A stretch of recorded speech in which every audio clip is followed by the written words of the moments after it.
Hey guys, my name's Dwayne.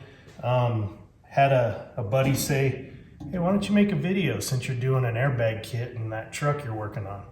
So started putting some stuff together. Haven't done many videos, so have some mercy. This is the first one, and whoever told you that camera adds 15 pounds is a freaking liar. It's actually like 65. I don't normally look like this. So anyway, my buddy from Gibby's Garage said, hey, you're working on that truck, why don't you make a video? So this is what I'm doing. Hindsight being 2020, half the kit is already installed. Airbags, brackets, things like that. The other stuff, the air, plumbing, that kind of stuff, that's not in this. But what we're working on today is a 71 Chevy short bed C10. And I'm just showing you the kit that I bought. I've never installed a airbag system in a vehicle before, other than like my truck for towing a fifth wheel. But this is a complete 4-corner bag kit. Like I said, half of it's already installed. But this kit from Air Slam It, it's an Air Max kit. Air Slam It's in Mesa, Arizona. Guys down there are really good with walking you through stuff, talking to you about how to set things up a certain way. Good people. Not sponsored by them by any means, but hey, if they see this and want to sponsor me for some other vehicles, that'd be awesome.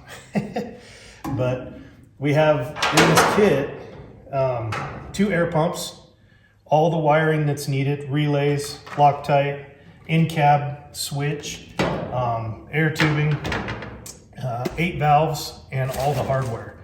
Like I said, hindsight being 2020, all this stuff, these 8 valves are going to get returned. There's 2 valves per bag. So you'll have 2 of these valves on each corner of the truck or at the tank, wherever you decide to mount it. And they need to be wired and plumbed, and it's 2 decent sized valves. And a lot of people do it and have no problems. But when I was down there talking with them about it, they said the easier route is to go this. This is a manifold, takes place of all of these valves, takes place of the bag of fittings. You've just got 4 lines that come out to each one of your airbags. You've got your 2 inlets from your tank and your exhaust. And then they make a pigtail that goes from this to this that plugs in real nice. And I could do it that way, but I didn't buy it. I should have, and I'll probably go back and do it, but these correspond with the ends of these, and it gives you a little bit more length to get that control into the cab. So the cab, or the switch in the cab, is a 7-position switch. You can adjust each corner if you want, or just the front, same in the back, or you can adjust the whole truck up and down all at one time. Really, really nice on that sense. Some more things that come with this kit is the brackets for these valves. And like I said, it comes with 4 bags, the brackets for the front of the truck, and the brackets and stuff in the back of the truck. This is not a leaf spring truck. It's a trailing arm setup that comes down in the back. You'll see in later videos the suspension on this is a full CPP suspension. Not sponsored by them either, but if they want to start throwing stuff our way, I'd greatly appreciate that too. But like I said, I'm going to take this manifold and it's going to be plumbed in. It's going to have an end to here and an end to here. These are capped, but each one of these would be where you would either plug your valves in and disperse the air to each one of the bags. But since I'm running this, I'm plugged 2 of these off, and I'm running 2 air lines to this, and the 4 will come out of here to your bags. So we'll go from there.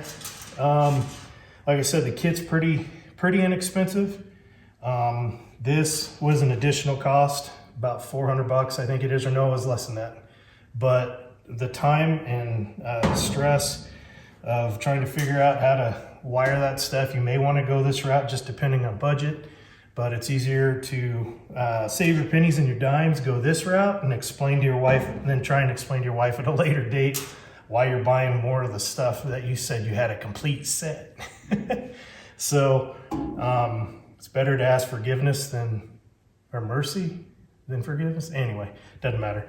But and you'll see in some later videos how the front bags were installed, where I'm running the hoses, and how the back bags are installed.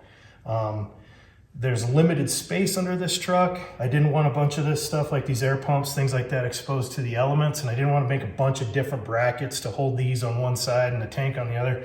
This is a pretty long and narrow tank, and if you didn't have like an underbed fuel tank like this one has, you could probably have put the tank in that location, but I still have to cut a hole and bring that filler neck up through.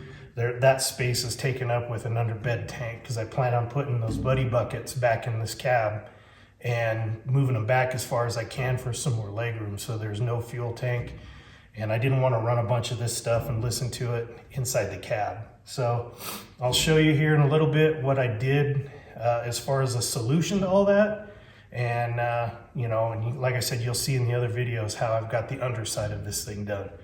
So let's keep moving and I'll show you what I've got going on underneath. All right, truck's up in the air. Let's go ahead and go up into the front and I'll show you the front bag system on this.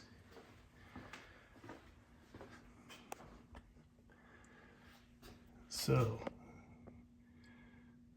let's set that there. Won't freak you out too much with the moving of the camera, hopefully. So this is a front airbag setup on this one. The time frame on this one is, I think it's 67 to 72. It might go as early as 60 for this airbag set. So the way this goes in is that you mount this plate to the top of the cross member that's here that crosses over. It actually covers up the spring pocket for the coil spring for this truck. You get it mounted in there, you drill your 4 holes. There's 2 here, 1 on the side, 1 on the other side. And pretty easy to do once the bag's all set and mounted. Bottom sits in the bottom of the spring pocket. But when I bought this kit, when it compressed totally all the way down, the diameter of the bag when it was compressed would touch this bump stop.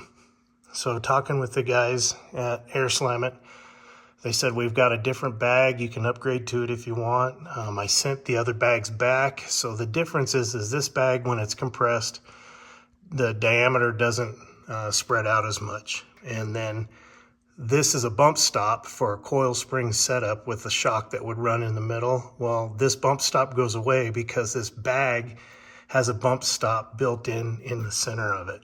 So it alleviates this, allows more room for that bag to expand. It was pretty nice. The guys there were really good about it. And, you know, this runs up through that, the top of that bag runs up through that plate that's mounted. And if I can get you a good view of it, so you can see the back of the plate and you can just barely see the air valve right there. There's just enough room to push in an air hose, run it through your cross member up here, and then get it out around your exhaust system to the tanks in the back. This whole front end is a CPP front end. It's the stock replacement for 67 to 72 C10s. But it does have a 3.5-inch drop spindle with single piston calipers on it. So let's go ahead and we'll go to the back. All right, so we're here in the back. This is the Air Max rear suspension, or the rear bag for the back of this. Some guys are running you know, different setups. Some of these are leaf spring setups, but this one happened to be the trailing arm setup. So these are CPP tubular trailing arms, and you know, I've got a different cross member in it. This truck has been modified. It was a long bed. We did the brothers shortening, cut the bed down, or frame, sorry, cut the frame down and put that new cross member in it. Didn't need to, but we did. Got this camera bouncing around, sorry about that. But this is the Air Max bag for the back. It has the plates that come with it. The plate actually mounts to the bag, top and bottom. This top cup has 2 bolts that go into it, and then this swivel air fitting that sits in the top. I'm gonna rotate this cup around so that it sits back over here, because I do have my exhaust right there, and I don't want this coming in contact with that, or even the radiant heat coming off of that melting those air lines. But you can see that there's a stud that comes through the bottom. Haven't cut it off yet, and I also haven't cut off the U-bolts yet, because once this has air to it and I can adjust the height, I might want to lower it a little bit more, and then that's what will give me my room to put a block in here, pick this diff up, and give me a little bit more drop in the rear. So you know, this is the back. Went in super easy. Once everything's plumbed and got air to it, and up to where I'm running the compressors and the tank, I will show you, you know, that setup and how it goes. Hey guys, Dwayne again. Just touching back with the second video, showing you the solution I came up with for limited space on this 71 C10. The problem, like I was saying before, is that I've got an underbed tank in this, and it's just, I don't have a lot of places to do you know, this tank that's under here, and also the pumps and everything else. But this was my solution, cheap solution. And let me get the camera flipped around for you. Okay, camera's flipped around. Obviously, this is going away. It's black. I will coat it so that I can spray it whatever the bed color is, or if I do like a rhino liner or a colored rhino liner in the bed of the truck, it will match whatever the inside of the bed is. But this box itself, it fits perfectly between the wheel wells, up against the front part of the bed of the truck, and underneath the lip. So I'll have some space on the right and the left, and it's got about 2 inches on either side of this box to slide between the wheel wells. So it'll give you space on the right, like I said, or on the left for anything else you may want to put up there. But I felt like it was a pretty clean solution. It'll look like a normal box, keeps it out of the weather. You know, if you wanted to, and you wanted to get crazy with it, if they ever put an alarm on it, you would put your alarm switch on this, so that if it popped open, you could, you know, that set the alarm off. But looking on the inside, this is how this is going to look. Got the 2 pumps and the valve down, or the manifold down below. I'm running the power, or the power through the center, along with the 4 lines that'll come out. Everything will probably exit the box like right in here in this area, whether it be in the front or through the floor and into the bed. But this is kind of my cheap solution to trying to keep this all in one location, out of the weather, and you know, just keep moving forward with the project and not have to fabricate a bunch of stuff. So you can leave your comments as long as they're positive. No negative comments, please. You know, solutions to things, and you know, just making things more of a positive place to look for answers on how to do stuff. That's what we're looking for. So hope you enjoyed the videos. Talk to you later.